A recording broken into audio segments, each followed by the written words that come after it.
Bonjour amis internautes, merci une fois encore pour être nombreux en train de nous suivre. Nous voici encore dans notre numéro Un clic à l'étranger. Nous avons reçu Maître Guy Monipal et il est agrégé en droit et barreau de Kinshasa Gombe.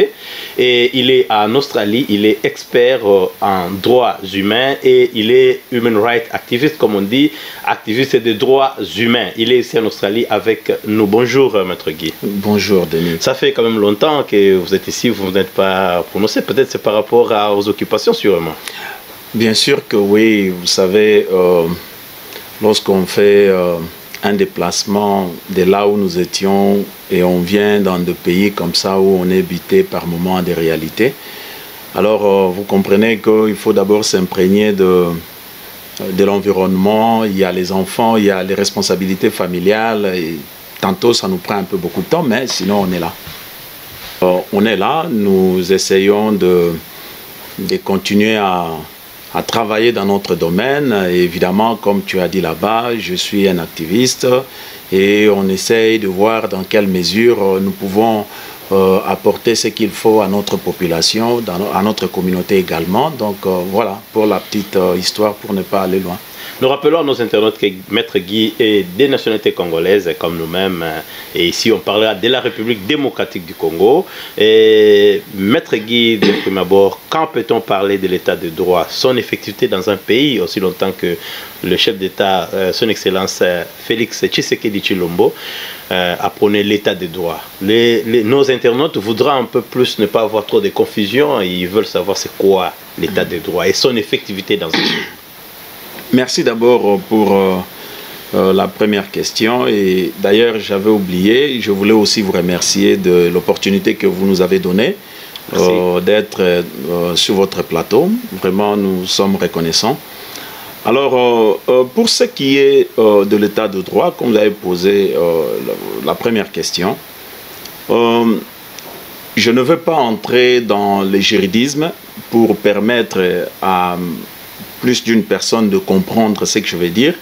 Donc je vais essayer un peu d'aller d'être clair mais succinct. Alors lorsqu'on parle d'un état de droit, en fait c'est quoi? Un état de droit, c'est juste un régime institutionnel dans lequel la puissance publique est soumise au droit.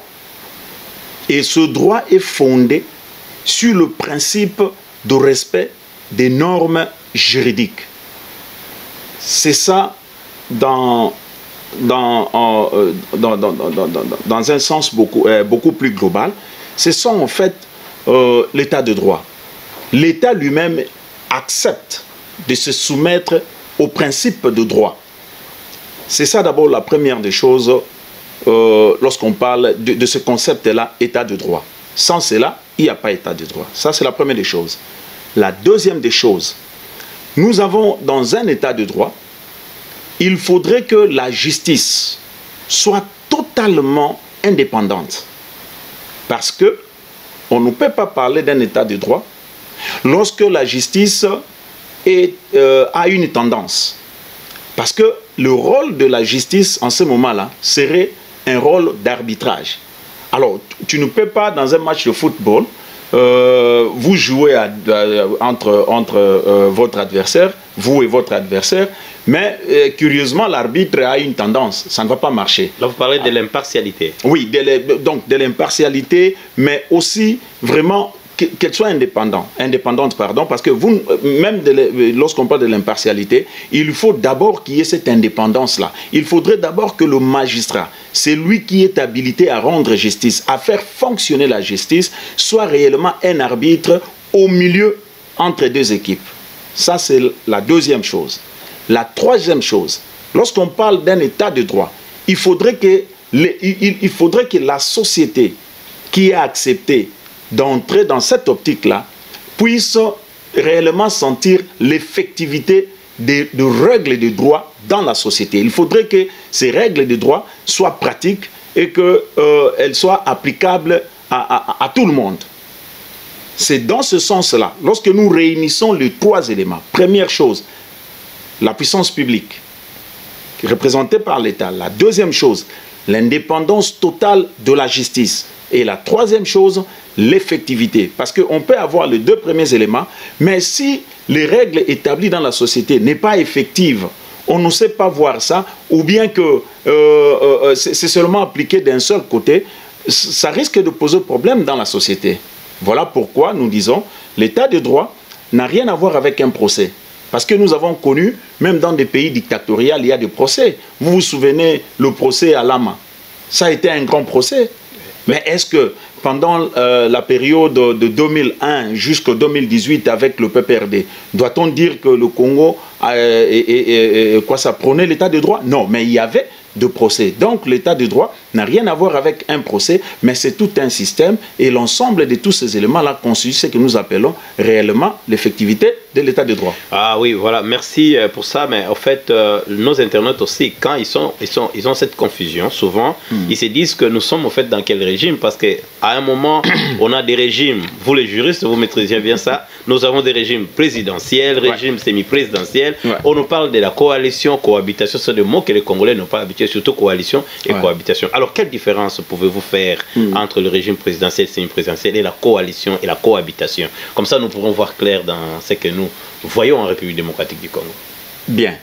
Dans la vie politique, nous avons beaucoup de régimes politiques. Nous avons beaucoup de régimes dans la vie politique, comme je disais. Il y a le régime parlementaire, il y a le régime semi-présidentiel, il y a le régime présidentiel et bien d'autres régimes. Je vais essayer un peu de raccourcir. Mais parce que vous posez la question de savoir qu'est-ce qu'on entend par régime présidentiel et ce qu'on entend par régime semi-présidentiel. Commençons d'abord par le régime présidentiel. Un régime présidentiel, en fait, c'est un régime représentatif où il y a une stricte séparation de pouvoir. Vous avez d'un côté le président, là je me réfère à notre constitution, vous avez le pouvoir exécutif et puis vous avez le pouvoir judiciaire. Et comme j'avais dit auparavant concernant le pouvoir judiciaire, en fait le rôle du pouvoir judiciaire, encore une fois de plus dans le régime présidentiel, c'est l'arbitrage. C'est ça la différence. Mais par contre, dans le régime semi-présidentiel, d'ailleurs, si vous lisez Diverger, lui dit que c'est un régime mixte. C'est un régime mixte où vous avez un tout petit peu les caractéristiques du régime présidentiel et un tout petit peu les caractéristiques du régime parlementaire. C'est un mixage. Et plus loin, il confirme, il dit que c'est un régime de collaboration. Des collaborations et des séparations souples de pouvoir. Donc la différence est seulement à ce niveau-là. Ici, vous avez un président qui est élu au suffrage universel, avec un premier ministre. De l'autre côté, vous avez un président aussi qui est élu au suffrage universel, avec un premier ministre. Mais sauf que, par exemple, dans le régime semi-présidentiel, le président n'est pas responsable devant le Parlement. Lorsqu'il pose ses actes, il n'est pas responsable devant le Parlement. Donc, en fait, tout se résume au niveau des séparations du pouvoir et cela dépend des constitutions également parce que la constitution est là pour régir les tempéraments, la manière dont les pouvoirs sont divisés, donc la collaboration et toutes ces histoires-là. Donc c'est un peu ça, si nous pouvons résumer cela. Dans un régime, si je peux m'ajouter encore, dans un régime semi-présidentiel, le président a des prérogatives claires. Et comme j'ai dit là-bas, le gouvernement est responsable devant le Parlement. Et puis, dans le régime présidentiel, vous avez par exemple l'exécutif est tenu par le président. Il exerce son pouvoir, mais dans le strict respect de séparation de pouvoir. Alors quand nous descendons, on nous parle de la coalition, cohabitation, on est un peu embrouillé par des termes. Alors quelle est la différence on fait entre coalition et cohabitation, afin qu'on puisse voir clair dans ce qui se passe dans le Congo. Lorsque vous regardez l'environnement politique de notre pays, souvent on est habitué à des termes. Et malheureusement, c'est par moments des termes qui scientifiquement existent et ça peut se justifier. Mais lorsque vous regardez au Congo, les termes souvent ne s'associent pas, ne corroborent pas avec les réalités que nos politiciens nous présentent par moments sur terrain. Lorsqu'on parle d'une coalition, en fait une coalition c'est quoi? C'est juste une forme de gouvernement où le Premier ministre, c'est une forme de gouvernement composée de plusieurs partis politiques dans une coalition. Quand vous regardez aujourd'hui par exemple le FCC, vous allez voir que le FCC n'est pas un parti politique. Oui, c'est juste une plateforme. Voilà. Là où il y a des partis politiques. C'est une plateforme, mais au sein de cette plateforme-là, il y a beaucoup de partis politiques qui œuvrent dedans. Vous prenez le cash, c'est la même réalité. Ouais. Alors, nous sommes tombés dans la coalition aujourd'hui au Congo parce que nous nous sommes retrouvés, si je peux me mettre dans la logique d'après les élections, nous nous sommes retrouvés dans une situation où c'est lui qui est sorti président de la République, sorti président au suffrage universel, il est sorti seulement président, mais il n'a pas la majorité au Parlement. Ouais. Par contre, au niveau du Parlement, vous avez une force politique qui a gagné la majorité au Parlement. Par rapport à une plateforme. Ouais, par rapport à une plateforme. Pas un parti politique. Voilà. Non, pas un parti politique parce que le FCC n'est pas un parti politique. Les FCC, c'est une famille politique réunie comme ça où il y a plusieurs partis. Alors, devant cet état des choses, comment faire pour gérer la chose publique de l'État? Alors, parce que il y a cette impossibilité-là. Alors, ils sont tombés dans ce que nous avons appelé coalition entre, d'un côté, vous avez le président avec ses partisans, et puis le FCC, et puis ils composent. C'est ça la coalition. Mais par contre, la cohabitation est une, je dirais même, c'est une situation coexistentielle. Dans quel sens? Dans la cohabitation, vous avez le président et le Premier ministre, tous, ils ont la majorité au Parlement. Ouais. Les deux ont la majorité au Parlement. Je vous donne l'exemple, par exemple, en 2006, en 2011. Vous avez vu comment Kabila a géré le pays. Ouais. C'est-à-dire qu'il était président élu, d'après les résultats de la CENI, ouais. Mais au même moment, il avait la majorité au niveau du Parlement. Alors, en ce moment-là, vous allez voir même dans le mode de gestion du pays, il était beaucoup plus facile pour eux de pouvoir émettre leur vision politique et puis de voter des lois et voilà. Donc, c'est un peu ça. Mais par contre, ici, dans la coalition, c'est des situations qui nécessitent vraiment la bonne foi.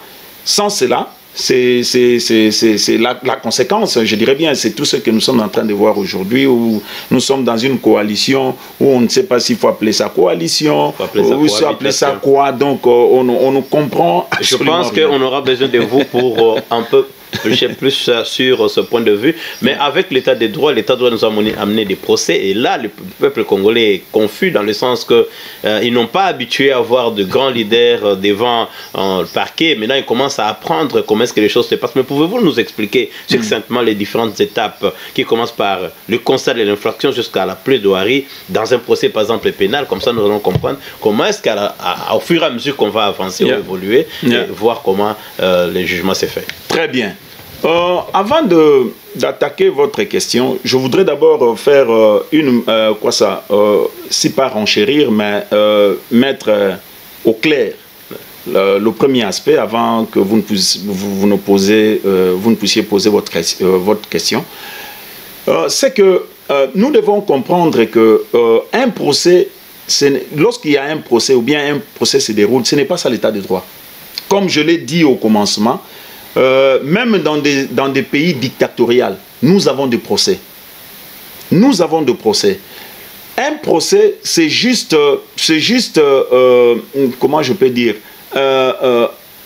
même pas un des éléments, mais c'est juste la conséquence de si on veut appliquer le droit quelque part ou bien devant un litige, Eh bien, on arrive dans une situation où nous connaissons un procès. Évidemment, c'est ce que je vais expliquer ici pour que l'opinion puisse comprendre. Lorsqu'on parle d'un procès, en fait, un procès, c'est quoi? Un procès en droit, c'est juste un litige soumis à une juridiction. Pour être vraiment beaucoup plus bref et afin que les gens comprennent. Lorsque chaque fois qu'il y a un litige et que ce litige-là est soumis à une juridiction, nous appelons ça procès.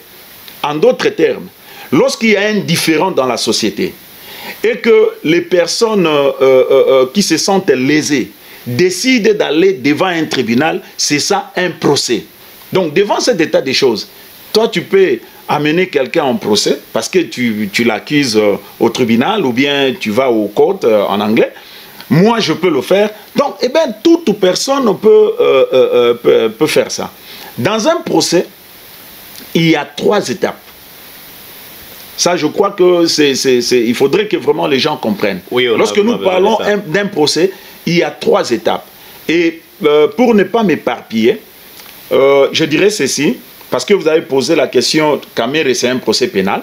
Oui. Alors, je vais m'attarder plus à expliquer c'est quoi un procès pénal. Mais les 3 étapes dont j'ai parlé, vous le retrouvez partout. Que ce soit pour un procès pénal, que ce soit pour un procès civil. Il y a 3 étapes. Mais pour le procès pénal, le premier point, nous avons d'abord les dépôts de la plainte. Il n'y a pas de procès pénal s'il n'y a pas une plainte. Le public peut-être pourrait poser la question de savoir, mais la plainte est là, est-ce qu'il y a seulement une personne qui peut accuser? Non, il n'y a pas qu'une personne. En tant qu'individu, je peux porter plainte contre soit un autre individu, ou soit contre l'État, ou soit contre une société, ou soit contre. Le ministère public qui est le magistrat debout, c'est lui qui est le maître de l'action publique, peut aussi porter plainte. Ouais. Vous avez vu le cas des Kamere par exemple. Quand vous voyez chaque fois que le greffier faisait la lecture, les dossiers étaient intitulés « Ministère public contre ». En fait, le ministère public, il défend la société. Il défend les intérêts de l'État, ainsi que les intérêts de la société. Le ministère public, c'est lui qui a la responsabilité de l'action publique. C'est lui, en fait, le maître de l'action publique. Et en droit, on lui reconnaît cette qualité-là d'attendre une plainte quand quelqu'un vient se plaindre, mais aussi la qualité d'aller chercher les infractions, de le poursuivre et de placer cela devant le tribunal afin que justice soit faite. C'est pourquoi souvent il y a cette confusion-là, mais où est le plaignant? Non, le plaignant peut être moi, en tant qu'individu, mais le plaignant peut être aussi le ministère public. Ça, c'est d'abord le premier point. Le deuxième point, parce qu'il y a une plainte qui est portée, il doit y avoir des enquêtes. En droit, il y a un principe, nous disons, la personne qui accuse, c'est lui qui apporte la preuve de ses accusations. Alors, pendant l'enquête, encore une fois de plus, le ministère public est beaucoup plus motivé. Il ouvre les champs d'action parce qu'il veut comprendre, il veut connaître, il veut voir. Il y a aussi l'individu qui a porté plainte, qui peut amener, qui peut chercher à enrichir en fait sa plainte. Tu viens, tu te plains. Non, on m'a fait ça. Mais voilà la preuve. D'ailleurs, j'ai des témoins. Voilà, vous voyez, il y a des gens qui partent dans des procès avec des témoins. En fait, même les témoins, leur témoignage constitue ce que nous appelons la preuve. Ça, c'est la deuxième étape. Et enfin, la troisième étape vient le jugement. Quand est-ce que le jugement intervient? Le jugement intervient justement lorsque, au niveau préliminaire, tout est fait. Le magistrat conclut son dossier et il arrive à déposer ça, il fixe, c'est ça le terme, il fixe, non, pas fixé, il vient déposer ça au niveau du tribunal. Et dès qu'il dépose ça au niveau du tribunal, le parquet se dessaisit. Pourquoi le parquet se dessaisit de ce dossier-là? Il attend le procès. Pourquoi il se dessaisit? Tout simplement parce que au procès pénal, le ministère public est aussi partie au procès. Donc, dès que le tribunal est saisi, le ministère public s'est dessaisi de ce dossier en attendant le procès. Oui. Et pendant le procès, après le procès, il y a la plaidoirie. Après la plaidoirie, vient maintenant le jugement. Au jugement, en fait, le jugement, c'est l'apanage des juges. Ça n'a rien à voir avec le ministère public qui émettra son avis durant le procès, à la fin de la plaidoirie. Les parties aussi émettront leurs avis. S'ils ont des avocats, ils mettront leurs avis. Et tous les éléments viennent maintenant au niveau du tribunal qui va travailler pour pouvoir rendre un jugement équitable. Donc voilà. Dans ce même ordre d'idée, nous sommes aussi toujours butés par, vous savez ce qui se passait en République démocratique du Congo il n'y a pas longtemps, et j'arrive jusque-là, nous sommes en train de déclarer, parce qu'il y a les députés qui disent qu'il y a violation, il n'y a pas séparation du pouvoir, il y a des gens qui ont évoqué Montesquieu et tout ça, dans les contrats et tout cela, c'est par rapport aux séparations du pouvoir. Alors dans le cas de séparation du pouvoir, pouvez-vous nous dire quand est-ce que le Conseil judiciaire peut intervenir dans les affaires d'autres pouvoirs afin de faire asseoir l'autorité de l'État et faire respecter l'égalité que chacun devant la loi et la République? Parce que quelque part, il y a des infractions qui peuvent être commises dans le chef des députés et que lui dit que non, il ne faut pas franchir cette étape parce qu'il y a séparation du pouvoir. Parce que nous avons connu un député arrêté, c'était Mamba. C'est par rapport à tous ces cas-là, sur les réseaux sociaux, on essaye de dire à tout le monde non, il y a violation, il n'y a pas séparation du pouvoir. Le Conseil législatif et le Conseil judiciaire et exécutif ne doivent pas s'empiéter entre eux ou marcher entre eux. Maintenant, moi, j'ai même lancé facilement comme ça en lingala, j'ai dit donc, beaucoup de parlement, Conseil judiciaire et Koyate, parce qu'il y a séparation du pouvoir. Quand est-ce que cela peut intervenir pour qu'on fasse respecter les lois de la République? Très bien. Comme j'ai dit auparavant, je crois que j'avais déjà posé une bonne base et je vais me référer à cette base-là. Je vous ai dit que dans tous les systèmes, pour que ce soit semi-présidentiel ou présidentiel, le pouvoir judiciaire a un rôle à jouer. Et pour bien comprendre le fonctionnement de notre système politique maintenant, il faudrait comprendre justement le rôle du pouvoir judiciaire. Et je vous avais dit que le pouvoir judiciaire jouait le rôle d'arbitrage. Ouais. Un arbitre dans le match, c'est quelqu'un qui entre dans tous les camps.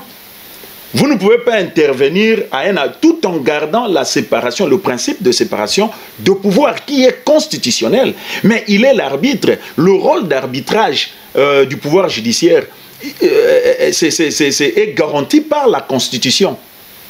Malheureusement, je ne suis pas venu avec la Constitution, peut-être prochainement. Ouais. On pourra peut-être, si on a l'occasion de continuer, on pourra peut-être prendre le temps de lire certains textes. Et vous allez voir, le pouvoir judiciaire, son rôle d'arbitrage, lui est garanti par la Constitution. Et que les arrêts, si pas les décisions judiciaires, sont opposables à tous. Alors vous comprenez déjà qu'à ce niveau-là, il n'y a pas lieu qu'un pouvoir, que ce soit exécutif ou bien législatif, puisse se prévaloir le droit de dire que quand il y a quelque chose, moi je ne peux pas, tel ne peut pas intervenir, tel ne peut pas intervenir. Ça c'est d'abord la première des choses. Il est l'arbitre. Ouais, il est l'arbitre, ça c'est d'abord la première des choses. La deuxième des choses, avant que nous puissions aller dans le fond de votre question, il serait mieux que nous puissions comprendre un peu comment est le fonctionnement de notre appareil judiciaire.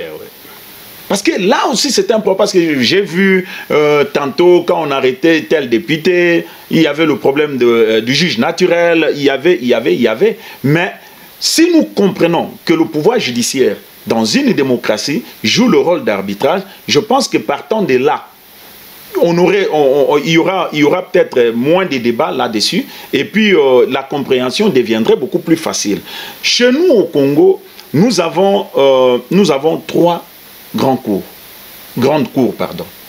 Il y a premièrement d'abord la Cour constitutionnelle, qui a la primauté, donc qui a le rôle il joue comme, si je peux dire, le gardien de la Constitution.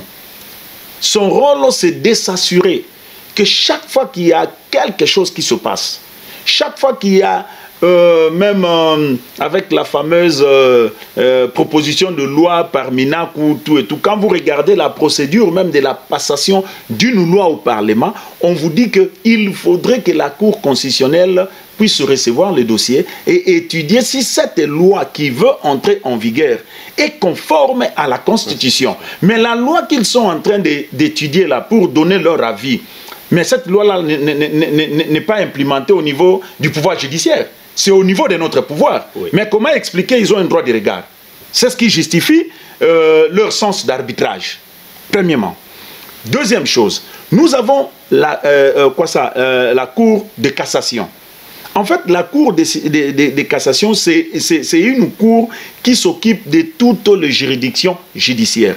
Par exemple, le procès Kamere, vous avez entendu avec nos collègues qui étaient là-bas, nos confrères qui étaient là-bas, ils s'apprêteraient, après l'appel, à la rigueur, ils toucheraient, j'ai lu un article comme ça, ils vont toucher même la Cour de cassation. La Cour de cassation est là, donc en premier, en dernier ressort, ils traitent de toutes les matières qui relèvent de cours et tribunaux, lorsqu'il y a erreur de droit, lorsqu'il y a par exemple telle anomalie, lorsqu'il y a par exemple telle ou telle chose, c'est la Cour de cassation. Alors enfin, vous avez le Conseil d'État. Le Conseil d'État, à l'opposé de la Cour de cassation, le Conseil d'État, c'est pour toutes les affaires administratives. Donc c'est comme un ordre qui chapeaute tout ce qui est administratif. Alors, partant de là, moi je pense qu'il n'y a pas lieu de commencer à restreindre, parce que restreindre le pouvoir judiciaire de faire son travail, c'est en fait effacer même l'autonomie de ce pouvoir-là. Mais la Constitution lui reconnaît ce rôle-là justement de jouer comme arbitre dans la société lorsqu'il y a des problèmes. Que ce soit au niveau de la société, mais que ce soit au niveau aussi de la séparation de pouvoir pour qu'il y ait équilibre. En fait, le pouvoir judiciaire joue la balance. Sans cela, il n'y a pas balance. On ne peut pas parler de démocratie. On ne peut pas non plus parler de l'état de droit. Alors, l'institution présidence de la République, qui est le garant des bons fonctionnements des institutions et puis le garant de notre Constitution, et si il est nommément cité dans un procès pénal et sa responsabilité est établie à plus de 70%, 70%. Quelles sont les responsabilités de son interpellation? Parce que il regarde à notre Constitution, parce qu'il y a eu beaucoup de questions sur ça par rapport au procès Vital Kamerhe. Oui. Bon, d'abord, à cette question-là, j'aimerais préciser ceci. Oui. Lorsque vous avez une responsabilité suivant l'acte que vous avez posé, si je peux mettre ça comme ça, et que cet acte-là ressort d'un fait infractionnel, nous n'avons pas affaire au pourcentage. Même si votre responsabilité est de 1%. Si pénalement il est établi que c'est vous l'infracteur, on va vous poursuivre. Ça, c'est la première des choses. Oui. Mais parlant du président de la République, en droit, il est clairement établi, surtout partant de notre Constitution. Un président de la République, pendant l'exercice de ses fonctions, ne peut pas faire l'objet des poursuites judiciaires sur le plan pénal. Pourquoi? Tout simplement parce qu'il est couvert des immunités dans le cadre de ses fonctions. Ça, c'est d'abord la première des choses. Mais à part ça, il y a l'article... Je voudrais un peu me ressourcer, comme je ne suis pas venu avec la Constitution. Avec la Constitution. Alors, je voudrais un peu... Il y a l'article 164. La gravité de l'action pénale, de la faute qui avait été commise, soit du crime, soit de n'importe quelle faute, son impact dans la société, et qu'est-ce que cela peut découler si jamais justice n'est pas faite. Mais il y a l'article 164 qui a prévu, c'est comme une exception, c'est seulement les faits qui sont relevés à l'article 64 qui peut faire à ce que le président, même pendant son mandat, soit poursuivi par la Cour constitutionnelle, parce que la Cour constitutionnelle, c'est son juge naturel. Il y a, quand vous lisez, malheureusement je n'ai pas ça comme je dis, quand vous lisez l'article 64, vous avez par exemple, pour des infractions de haute trahison, le président est automatiquement poursuivable. Pourquoi? Parce que lorsqu'on trahit une nation pour laquelle vous êtes chef, alors donc c'est comme si vous avez touché au cœur de la nation. Donc il est poursuivable. À part ça, il y a les infractions portant atteinte à l'honneur ou probité. Il est poursuivable pour ça. Il y a les infractions portant outrage au Parlement. Il est poursuivable. Et puis, il y a les délits d'initié. Il est poursuivable. Hormis ces 4 cas dont j'ai cités, je vous ai dit ici que le président, tu peux être président, mais lorsque tu es pénalement responsable, tu es pénalement responsable. Mais dans ce cas d'exception, quand est-ce qu'on peut arriver à poursuivre un président de la République? C'est lorsque, après son mandat, il n'est plus président de la République. C'est en ce moment-là qu'on peut le poursuivre. Bon, évidemment, aujourd'hui, avec les différentes lois qu'on a mis en place sous le PPRD, où on protège un président sortant, donc il est couvert pratiquement de tout. Et là, en tout cas, j'aimerais émettre quand même des critiques purement négatives. Vous savez, ça c'est l'une des choses qui détruit notre pays. Un président de la République n'est pas le propriétaire, c'est une fonction de l'État. Alors moi je ne peux pas comprendre que l'on fasse des lois taillées sur mesure. Toute loi qui est taillée sur mesure devient de l'injustice. Lorsque vous regardez la manière dont on a protégé les anciens présidents, mais c'est un de trop. C'est du jamais vu. J'ai eu le temps de lire beaucoup de constitutions, mais moi je n'ai jamais vu ça. Alors lorsque vous regardez des choses comme ça, vous comprenez directement que derrière ça, on est en train de vouloir couvrir un mal.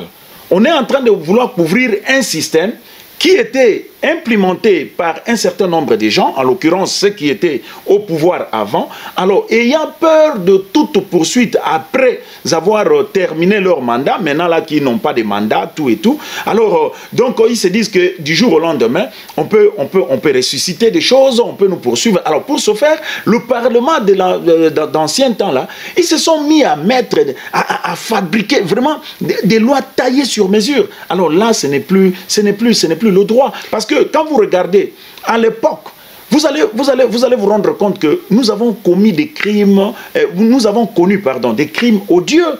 Nous avons commis des crimes de génocide dans ce pays-là. Et vous savez, par exemple... Même des fausses communes. Mais exactement. Vous savez, par exemple... à masse. Exactement. Voilà. Vous savez, par exemple, pour des crimes de génocide, il n'y a pas de délai de prescription. Lorsque vous commettez des crimes de génocide, lorsque vous commettez des massacres, il n'y a pas de délai de prescription, même après 30 ans. D'ailleurs, vous savez, avec les nazis ici, on continue à les poursuivre. Jusqu'aujourd'hui, on continue à les poursuivre. Voilà. Mais si on peut poursuivre les nazis depuis cette époque-là jusqu'à aujourd'hui, mais regardez ce qui s'est passé au Congo. Regardez ce qui s'est passé au Congo. Alors, donc, moi, je pense que c'est ce qui justifie même le désordre que nous sommes en train de vivre aujourd'hui dans le pays. C'est parce qu'il y a quelque part des lois qui ont été taillées sur mesure visant la protection d'un certain nombre de gens. Donc si on vous a bien saisi, Maître Guy, on ne peut pas destituer la décision d'un chef de l'État en fonction de la République démocratique du Congo ne sera jamais effective. Non. Non. Même pas par le Congrès, parce que dernièrement ici, il y avait l'affaire ici du Congrès qui voulait où les gens de PPRD racontaient des histoires, tout et tout. Mais ça fait trembler quand même le pouvoir, parce qu'on a vu des militaires barricader le Parlement. Et je pense qu'eux aussi étaient dans... Bon, écoutez, trembler, on peut toujours trembler si on veut trembler. Mais la loi est claire. Mais oui, la loi est claire là-dessus. Parce que par là même du Congrès, lorsque dans les réseaux, on disait que non, on va destituer, par leurs militants, pas moi, bien entendu. Mais lorsqu'on parle du Congrès, qui est d'abord habilité à convoquer le Congrès? C'est d'abord le président. Dans le naturel, comme ça, vous voyez un président qui convoque un congrès, pour qu'il soit destitué. Vous avez déjà vu ça? Ça, c'est un. Deuxième chose, quand vous lisez la Constitution, mais la matière pour laquelle le Congrès doit siéger, mais c'est clairement établi. C'est clairement établi. Alors, donc, vous comprenez que ça, c'est juste de manigance, parce que, vous voyez, la réalité dans notre pays aujourd'hui, c'est vraiment difficile. Alors, si on vous a aussi bien suivi, on vous entendre très bien, c'est comme si les lois qui ont été votées pour protéger un individu nous ramènent vers la révision. Vous êtes partant pour ceux-là qui pensent que notre constitution devrait être révisée. Et si c'est le cas, votre point de vue est un exemple à l'appui. Quel genre d'article pourrions-nous peut-être réviser? Donc, vous n'avez pas la Constitution avec vous. Est-ce que vous pensez vraiment que la Constitution, notre Constitution de la République démocratique du Congo, pourrait être révisée? Oui, je dirais oui, mais ça dépend. Ça dépend. Ça dépend des matières. Parce que la Constitution est composée des matières. Vous voyez, lorsque par exemple on parle de la double nationalité, c'est une matière. C'est quelque chose qui est nous prenons, notre constitution prône pour l'unicité de la nationalité. Donc nous avons une et une seule nationalité. On ne peut pas mixer, par exemple. Bon, le débat presque un peu partout, surtout au niveau de la diaspora, beaucoup de gens voudraient que l'on change un peu cette loi-là parce que aujourd'hui la diaspora compte plus de 10 millions. Cette même diaspora-là a des enfants, a des familles. Donc c'est vraiment une communauté considérable. Et lorsqu'on regarde l'effort que la diaspora est en train de fournir pour pouvoir non pas seulement aider, mais éveiller, participer à la vie socio-politique de notre pays. Donc nous ne sommes pas une unité négligeable. Mais, je dis bien mais, les circonstances dans lesquelles on peut mettre une loi, c'est un élément important qu'il faudrait tenir compte. Vous avez aujourd'hui dans notre pays, par exemple, nous n'avons pas de carte d'identité. À l'heure actuelle, il est difficile, par exemple, de reconnaître qui est congolais, qui n'est pas congolais au Congo. Est-ce que la carte d'électeur, c'est ça la carte d'identité? Mais il y a des pays qui n'en ont pas aussi. Par exemple, l'Australie, là où nous vivons, on n'a pas de carte d'identité. Ouais, mais on a substitué ça à notre permis de conduire. Mais oui, vous avez substitué. Ça, c'est un, de deux. Mais regardez même dans votre substitution. Tout est computerisé. Oui. Il y a un contrôle. Est-ce que chez nous maintenant, comparez maintenant ce que l'ordre qu'il y a ici, comparez maintenant chez nous. Vous allez au ministère de l'Intérieur. Les ordinateurs n'existent que pour ceux qui travaillent au bureau. Mais tout le reste est là. C'est fait. J'ai des amis qui ont tenté, en République démocratique du Congo, de s'octroyer le cadre d'électeur. Ça se vend à ciel ouvert. Bah, vous voyez. Donc on devient déjà électeur dans un pays quand on est citoyen. Et puis voilà. Et c'est ce qui fait que c'est difficile de revoir cette matière. Exactement. Exactement. C'est là que j'ai dit, oui, on peut revoir parce qu'il y a aussi des anomalies, surtout avec ce que les autres avaient fait là-bas. Il y a beaucoup d'anomalies, mais ça dépend maintenant des matières. C'est pourquoi j'ai relevé cet exemple de la nationalité. Aujourd'hui, nous savons, quand je dis nous ne savons pas qui est congolais, qui ne l'est pas, ce n'est pas par les élections. Et les cartes là, on les vend. Donc déjà, vous voyez, au niveau de la base, nous avons difficile à nous identifier. Depuis l'entrée de l'AFDEL jusqu'à aujourd'hui, quand Mobutu est parti, les cartes d'identité n'ont jamais plus existé. Vous allez même dans des hôpitaux, les enfants qui naissent là, c'est juste un papier, on lui fait, ce n'est pas répertorié.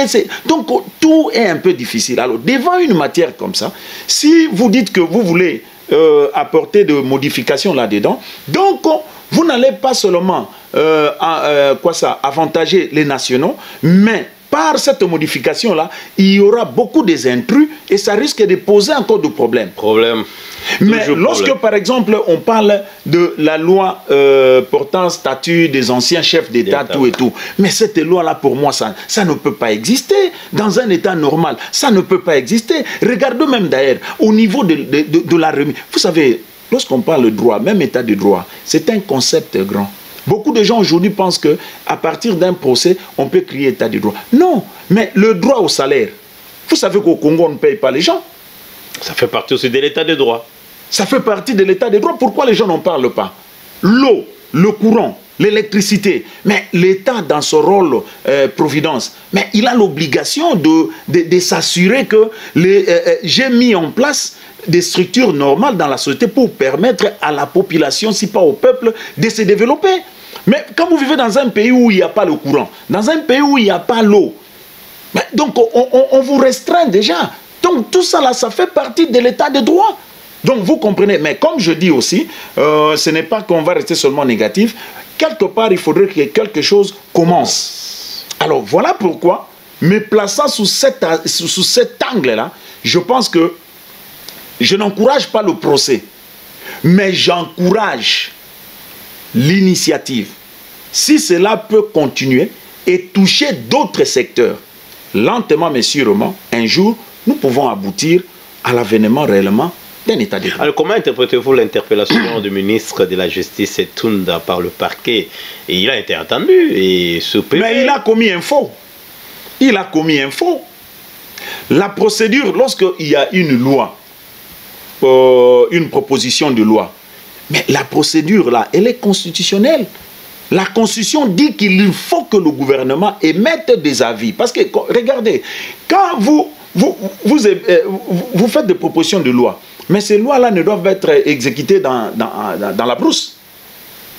La loi-là est exécutée sera exécutée dans la société, là où habite la population. Mais l'exécutif est là justement pour s'assurer que la politique mise en place par lui est en train de toucher la vie nationale au travers du peuple. Donc vous devez collaborer. Mais regarde ce que le ministre a fait. Le ministre de lui-même, c'est en cela que le document-là est faux. En lui-même, il est allé remettre un document. Ça, c'est la première des choses. La deuxième des choses, il y a eu une confusion. Inviter quelqu'un au parquet n'est pas synonyme d'arrêter quelqu'un. Là, c'est aussi une confusion, évidemment, au niveau de médias. Peut-être qu'il faudrait que les journalistes puissent se ressourcer. C'est pourquoi nous avons des messieurs dans la diaspora comme vous, de maîtres qui peuvent... Parce que nos émissions sont éducatives aussi en même temps, qui peuvent nous éclairer. J'ai beaucoup appris aujourd'hui comment ça se passe aujourd'hui. Presque les lanternes sont éclairées. Pensez-vous que la démocratie dans sa forme actuelle, la forme occidentale, est adaptée aux réalités africaines? Et pourquoi vous pensez que ça pourrait être ainsi? Et pourquoi nous devons copier leur démocratie, nous qui connaissions le roi, les empereurs et tout le reste? Bon, avant de rebondir à votre question, j'aimerais d'abord terminer, ouvrir avec le Premier ministre Tunda, quant à son invitation. Comme je disais, lorsque le parquet invite, le parquet n'a pas arrêté. D'ailleurs, le document est clair. On vous invite. Quand le parquet passe à la procédure d'arrestation, le parquet prouve cela par un document. Mais vous avez un terme là que vous utilisez, si c'est... MAP. Oui. Mais il y a des gens qui ne sont plus revenus. C'est pourquoi il y a cette panique. Oui, bien entendu. On dit, mais on va m'arrêter. Vous êtes interpellé, vous dites, personne ne revient à part, peut-être on voit le cas d'Amida Kamere. Elle ne s'est pas présentée, mais on s'est dit qu'il risque d'être mappé. Bon, ça c'est un autre sujet. Voilà. Vous pouvez continuer avec... oui, je disais donc, quand le parquet arrête, le parquet signifie cela par un document, bien entendu, le MAP. Oui. Mais le parquet, c'est dans son droit d'inviter quelqu'un, c'est dans son droit de faire une descente.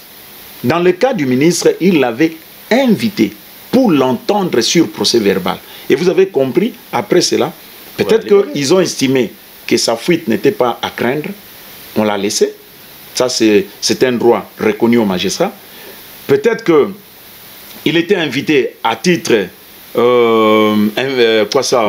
informatif. Oui. Donc il devait à titre d'information. Oui. Alors c'est aussi normal. Alors donc là ce sont le pouvoir que le parquet détient. Et il utilise selon qu'il s'agit d'un danger ou il ne s'agit pas d'un danger. Mais revenons pour le ministre, je crois que l'acte qu'il a commis là-bas à son niveau, parce qu'il est ministre de la Justice, c'est un avocat qui a fait carrière, donc il connaît à son niveau-là, il ne pouvait pas tomber dans des pièges comme ça. Donc si demain ou après-demain, les parquets, je suis sûr qu'ils sont en train de continuer avec les enquêtes, si demain il est établi qu'il avait réellement commis ce fait infractionnel-là, eh bien on va l'interpeller et si possible, on va la traire en justice. Et la démocratie dans sa forme actuelle, la forme occidentale. Bon, là, vous savez, la démocratie ici, c'est vraiment vaste. Bon. Vous savez, beaucoup de gens, beaucoup de chefs d'État, commençant par Chirac, Mitterrand, ils ont dit la démocratie, c'est un luxe pour les Africains. Évidemment, ça nous a coûté cher, parce que quelque part, la démocratie occidentale, nous ne l'acceptons pas facilement. Combien de morts cela nous a amené? Mais d'abord... Parce qu'il y a beaucoup qui disent maintenant qu'un dictateur qui nous fait du bien, ça suffit. Bon, d'abord, tout ce qui est nouveau peut être considéré aussi comme un luxe. Tout dépend de la manière dont vous prenez ça. Lorsque, par exemple, les Occidentaux disent que la démocratie, c'est un luxe ou quoi là-bas, mais moi, je ne me gêne pas. Parce qu'on ne doit pas oublier qu'en Afrique, nous avions notre civilisation. On ne doit pas oublier qu'en Afrique, l'Afrique est appelée aujourd'hui le berceau de l'humanité. On ne doit pas oublier que les grands savants aujourd'hui qui ont des renommées, qui ont fait beaucoup d'histoire, la mathématique avec Pythagore, tous ces gens-là, ils ont appris en Afrique. Donc nous n'allons pas dire que le système africain de gestion politique en Afrique avant était mauvaise. Non, nous n'allons pas dire ça. Sauf que les choses ont évolué. Et vous savez, l'Afrique aujourd'hui souffre de l'impact colonial. Aujourd'hui, tout ce qui se passe en Europe, lorsqu'on essaie de transplanter ça en Afrique, ça devient du luxe. Même lorsqu'on ne comprend pas le contour, ça devient du luxe. Ça, c'est la première des choses. La deuxième des choses, parce que c'est quelque chose qui est venu, c'était quelque chose du nouveau, parce que comme vous vous souvenez, jusque vers les années 82-85, toute l'Afrique, je dirais même toute l'Afrique noire, était dictatoriale. Il n'y avait pas la démocratie. Donc c'est quelque chose qu'on nous a amené de l'Europe vers l'Afrique. Mais vous savez, lorsque vous avez un nouveau système, son implémentation, la manière de s'y prendre, l'applicabilité, ça peut poser problème et ça peut demander un peu de temps. Et je pense, dans les cas d'espèce, c'est ce que nous sommes en train de parcourir. Donc cette transition-là, en fait. Nous sommes en train de parcourir, sauf que dans moins de 20 dans les 20 ans ou bien 30 ans, si depuis que Mobutu, je prends Mobutu, depuis la perestroïka. Depuis la perestroïka, merci beaucoup mon frère. Depuis la perestroïka jusqu'au jour d'aujourd'hui, il y a quand même un constat malheureux, si je dois dire, lorsque je dois comparer quand la démocratie est venue, son implémentation en Afrique, lorsque je regarde certains pays africains qui ont hérité ce système-là au même moment que nous, et 30 ans après, là où ils sont, par rapport à là où nous sommes. Et c'est là mon regret. Parce que 20 ans, 25 ans, 30 ans après, quand vous regardez un pays comme le Sénégal, ils ont des difficultés, bien sûr que oui. Mais vous savez, dans leurs difficultés, vous savez voir la bonne volonté, les efforts fournis par la classe politique. Par exemple, vous avez le Ghana. Même, vous avez même la Côte d'Ivoire qui a connu la guerre ici. Vous avez le Bénin. Regardez tous les pays de l'Afrique de l'Ouest. Comparez maintenant avec ce qui se passe chez nous, mais je vous dis que moi, je vous dis que c'est regrettable. Est-ce qu'aujourd'hui, pouvons-nous, par exemple, dire 18 ans après ou bien 20 ans après, avec le régime de l'AFDEL, nous avons connu la démocratie? La démocratie, ça n'a rien à voir avec le nom. Ça, ce n'était que le nom. Mais quand vous regardez le système de gestion, quand vous regardez tout ce qui se passe, le droit des hommes, de l'homme, par exemple, tout ce... Mais il n'y a rien. Le fonctionnement de l'État. Vous avez dans un pays, on parle de la démocratie ne peut pas fonctionner sans la justice. Sans la justice, par exemple. Parce que la justice élève une nation. Mais regardez à l'époque de Kabila. Combien, la corruption, n'en parlons pas, les tueries. Donc, le Congo se retrouve aujourd'hui avec 10 millions de morts. Alors, vous voyez, quand vous vous mettez devant cette perspective-là, vous vous rendez compte, pour d'autres personnes, ils peuvent vous dire que la démocratie est venue déranger. Mais quand vous vous mettez maintenant à regarder d'autres pays qui ont fourni des efforts de ce côté-là, il y a quand même une émergence. Merci beaucoup, Maître Guy. On finirait pas avec vous. Ce qui est difficile, nous avons toujours dit, le temps est notre allié chaque fois quand nous faisons une émission. Nous vous remercions d'avoir accepté notre invitation. Et à la fin de cette émission, qu'est-ce que vous voulez que nos auditeurs puissent retenir? Je demanderais seulement d'abord à la communauté australienne de nous tenir la main dans la main, de bannir tout ce qui est négatif au milieu de nous, des trucs tels que le tribalisme et autres, parce que ça ne sert vraiment à rien, et de penser à notre pays, d'amener beaucoup plus de projets de développement et voilà quoi, et de soutenir enfin nos médias au niveau de l'Australie pour que la voix de l'Australie puisse se faire entendre, parce que j'estime pour ma part que nous avons des hommes et des femmes de qualité en Australie. Merci beaucoup, chers auditeurs, d'avoir été nombreux et accepté Un Clic à l'étranger, une émission qui reçoit les aguerris de la diaspora. Et nous disons à Maître Guy, je pense que vous allez aimer l'émission, et nous-mêmes, tels que nous sommes là, nous avons beaucoup appris, vous allez beaucoup apprendre. Partagez cette émission, et c'est le devoir du bon fonctionnement de notre média, et puis de vulgariser le message très important de la diaspora congolaise. Et nous vous disons merci et au revoir, à la prochaine.